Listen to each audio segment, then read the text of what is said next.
To me, I was kind of disappointed. Sloppy practice today. At this point, installation's pretty much over.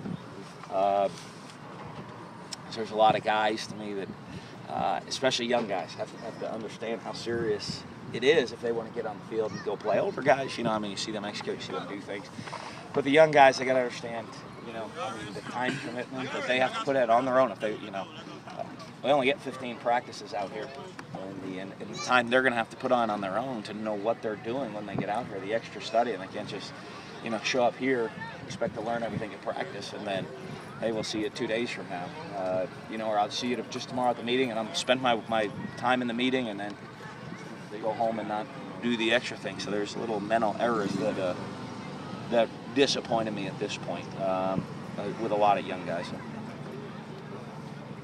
Joe Morrow had a pretty big day. What have you seen from him? I see 3 drops. touchdowns. Saw him drop 2 though. I don't always notice all the good. I'm looking at stuff that we have to fix. I did okay. Made some plays when the opportunity.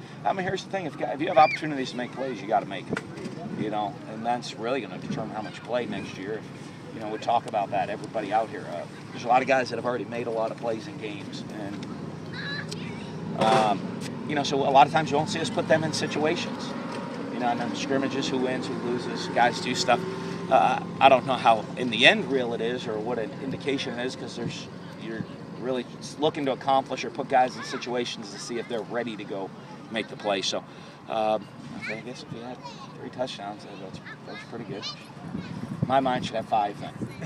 I know your expectations are always high. But speaking of the receivers and the corners, this time a year ago there was a lot of more uncertainty, more inexperience with this year's kind of flip. Obviously, your expectations then probably goes up with that experience last year. Absolutely. One of the things that's always hard here, I want to see, as a coach, you want to come off and see really well-executed football. That's what you want to see. I don't know about, again, you talk like, who won, who wins, or who does what. What you want to do is see clean execution, and that should be a great battle.